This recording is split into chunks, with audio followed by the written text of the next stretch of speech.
Kamusta mga karondalya? Ngayon ay aalamin natin kung ano ba talaga ang rondalya. Ang rondalya ay isang pluck string ensemble na binubuo ng mga instrumento kasama ang sitar and lute family.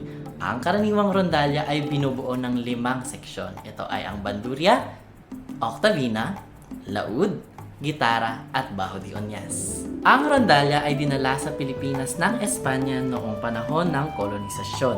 Ngunit ito ay walang eksaktong taon kung kailan ito nangyari. Habang kinukuha ng Pilipinas ang kasaysayan ng rondalya mula sa Espanya, ang tradisyong pluck string ng Espanya ay maaaring masubaybayan sa mga tradisyon ng musika ng gitnang silangan na tumutugtog ng mga instrumento mula sa pamilya ng oud at ng sitar. Sinasabi ng ilang talaan na ang salitang rondalya ay nagmula sa salitang rondo o ronda, isang grupo ng mga kabataang lalaki na nagbabahay-bahay para kumanta at tumugtog ng musika, kasama ang gitara bilang salib. Nang maglaon, naging rondalya ang termino at ang ibig sabihin ay isang grupo ng mga musikero o musiko. Tinutukoy din ng mga dokumentong ito ang iba't ibang terminolohiya na inilalarawan ang isang rondalya. Ang isa dito ay murza o murga, na tumutukoy sa mga musikero na tumutugtog sa lansangan. Isa pa ay ang estudiantina, na isang grupo ng mga estudyanteng musikero na nakabase sa mga paaralan. At komparsa, na kung saan ito ay isang semi-professional na grupo ng mga musikero. Sa Pilipinas, lalo na sa bandang Visayas, ang komparsa ay malawakang ginagamit upang italaga ang mga musikero sa tumutugtog ng mga pampublikong pagtitipon katulad ng kaarawan, fiesta at iba pang mga okasyon. Ayon kay Hilarion Rubio, nabuo ang mga grupong rondalya dahil sa hilig ng mga tao sa sining, kaya mas umunlad ang mga impormal na grupo tulad ng komparsa. Karamihan sa mga musikero ay baguhan, ngunit meron din namang mga profesional na musikero. Ito ay nagmula sa mga marching band or symphonic band na naging mga guro at konduktor ng mga grupong rondalya. Nag-ambag ang mga paaralan at universidad sa pag-unlad at kabuhayan ng rondalya. Isa sa mga tuntunin nila ang pagpalawak ng musical repertoire at ang pagtala ng kasaysayan ng rondalya. Ang Centro Escolar University Rondalya ay isa sa pinakamatandang rondalya na nakabase pa rin sa isang paaralan. Ang mga membro nito ay mga mag-aaral sa paaralan ng CEU.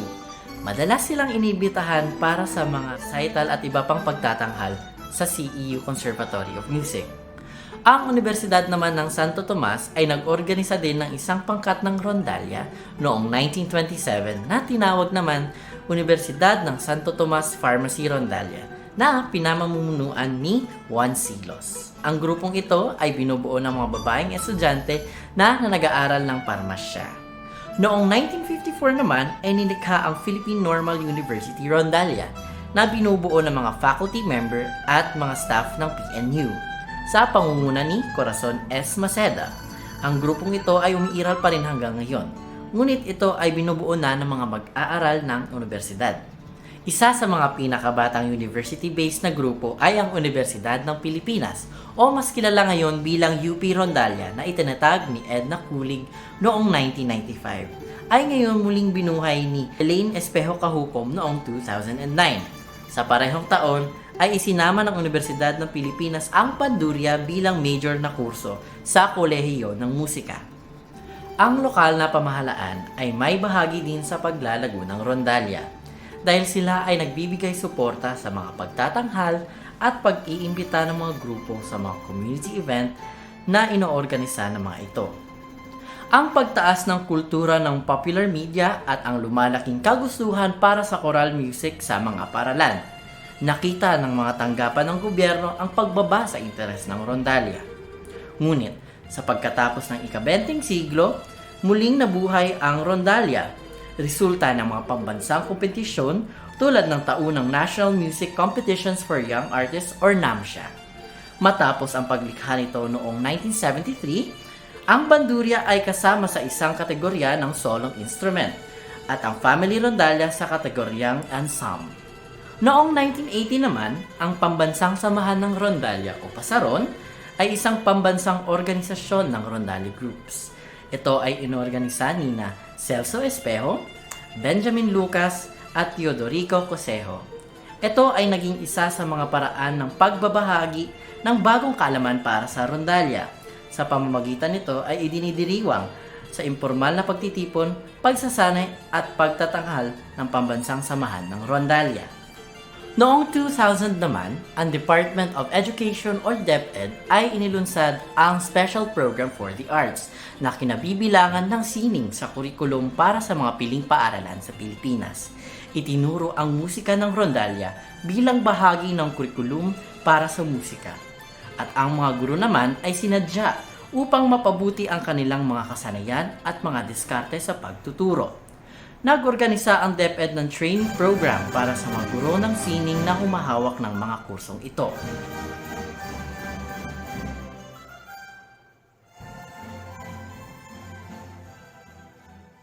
The Strings of Unity International Rondalia Festival na binubuo ng Music Committee ng National Commission for Culture and the Arts na pinapamunuan ng National Artist for Music Dr. Ramon P. Santos ay nilikha noong 2004 at ito ay naging isa sa pinakamalaking kaganapan sa kasaysayan ng rondalya sa bansa. Ang mga manunugtog ng rondalya naman mula sa Pilipinas at mga musikero ng pluck strings mula sa iba't ibang panig ng mundo ay nagtipon upang saksihan at ibahagi ang kanilang mga tradisyon ng musika. Ang tagumpay ng unang edisyon ay gumawa pa ng tatlong pagdiriwang, 2007 sa Dumaguete City, 2011 sa Tagum City, at 2015 naman sa Taiwan. Sa kasalukuyan ay pinakaregular na mga kaganapan sa rondalya ay ang taunang kompetisyon ng NAMSHA at ang Strings of Unity International Rondalia Festival naman ay isang kaganapan na naging inspirasyonal sa pagtaguyod ng kahusayan ng musika ng rondalya.